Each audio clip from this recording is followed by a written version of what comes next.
This was first posted on creepypasta.org by user ApathicAlex. Title: End of It All. The warnings first came through on social media.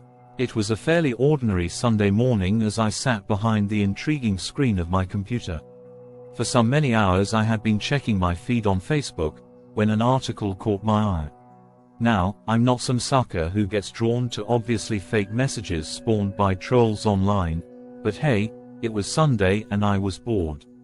One of my friends had shared an article entitled, "The End," and if I had half my wits about me then I wouldn't have even contemplated reading it.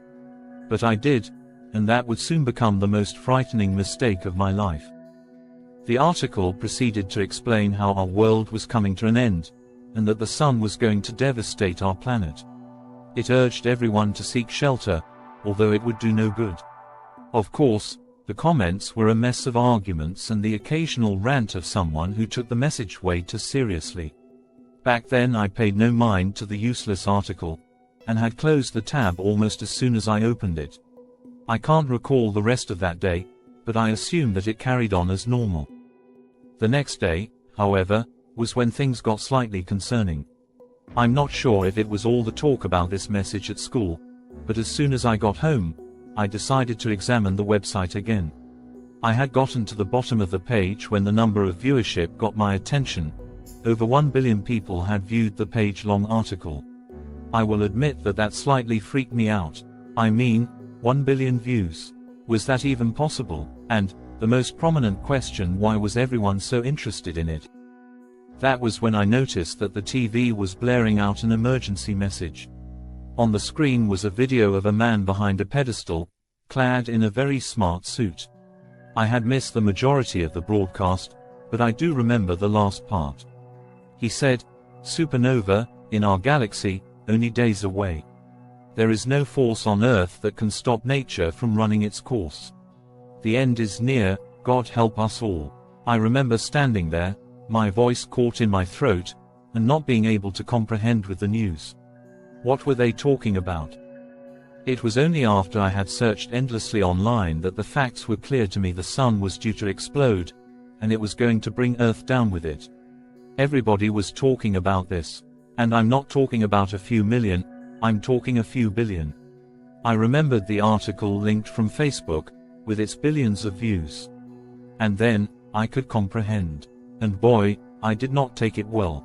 I didn't have much time to sob and despair, as my dad had come rushing in. Imagine the talk we had. In the end, we thought it best to gather supplies and seek refuge in our fallout shelter which Dad had gotten a few months ago. I offered to run to the store and gather food, although we all knew that this plan was futile. But we were desperate, and anything beat standing outside and waiting to die. I ran to the supermarket, my eyes clogged with tears and my face scrunched up in an expression of utter despair. When I arrived at the supermarket, I was swarmed by almost the whole suburb, who had gotten the same idea as well. It was only once I had gotten in the midst of the crowd that the fighting began. The store clerk had shut the doors, despite the amount of food left inside. People were rioting, throwing punches and practically killing each other. I had gotten several meters ahead when some guy turned on me and brandished a knife from his pocket. I couldn't understand what he said, but I knew he was demanding me to give him something. Money, perhaps, or food. I couldn't be sure, but the knife was definitely very intimidating. A loud bang came from behind me, and it was in that brief moment, when his gaze was averted elsewhere, that I seized my chance. I managed to wrestle the knife into my hands, and when he came running at me, I simply held it in front of me and allowed him to walk into it. I had never killed anyone before, but there he was, his eyes wide and his mouth gaping. He gave a slight choke, then slumped to the ground, dead. I don't know what came over me then, but I suddenly found a sense of survival. I used my knife to threaten people into giving me food, and usually it worked. I didn't want to waste what little time I had left cluttering about with a bunch of strangers when I could have been at home with my parents.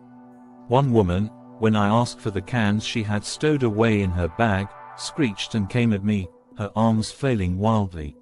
She too lay dead very soon. I don't know how many people I had to kill, but when I returned home, I was relieved that I had managed to scavenge some food. What I came home to was not something I had expected to find. My parents were sitting on the couch, staring at the screen intently, and holding back laughter. As I stepped into the room, I saw the headline on the news: "End of the World Statement a Hoax. Hackers Arrested and Awaiting Trial." And it showed a video of several people in handcuffs, one of them the man in the suit on the previous report. My parents were still clucking with slight laughter when they turned around to see me standing at the door, my hands and forearms soaked in fresh blood, with a knife in my hand, and a backpack full of supplies. I began to laugh, slowly at first, then progressively louder in pitch. I don't know why, but something about the whole scenario seemed just so amusing. My mom stifled a gasp at the sight of me, and I can tell you, their smiles soon faded after that.